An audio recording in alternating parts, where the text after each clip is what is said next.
நீங்கள் யாருக்கும் அநீதம் செய்யாதீர்கள், வானத்தில் உள்ளவன் தூங்காமல் உங்களை பார்த்துக் கொண்டே இருக்கிறார்.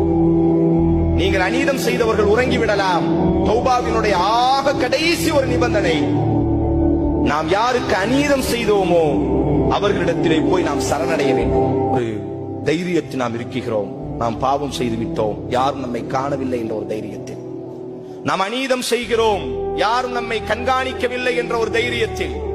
சனஸ்தத்ரிஜுஹும் மின் ஹைஸு லா யஅலமூன், அல்லாஹ் அவர்களை பிடிப்பான் சன்னம் சன்னமாக, ஆனால் அவர்களுக்கு அது தெரியாது. அல்லாஹ் சொல்கிறார், நாம் அநீதம் ஒரு மனிதனுக்கு செய்திருப்போம், அவன் மறந்திருப்பான்.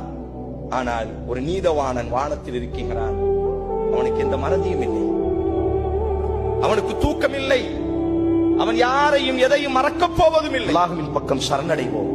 யாருக்கேனும் நாங்கள் அநீதம் செய்திருந்தால் அவர்களினுடைய கரங்களை பிடித்து